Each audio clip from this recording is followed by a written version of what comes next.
New tonight, East Texas businesses singled out in Longview. Yeah, and the Mod Cobb Convention Center tonight, the annual Longview Chamber of Commerce banquet meeting was held.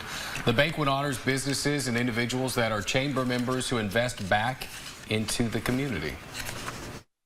They use their head to make good, sound decisions, but they move forward with their heart. And that's what we love about this time of the year, is recognizing those individuals and those companies who give back using heart knowledge as well as their head knowledge.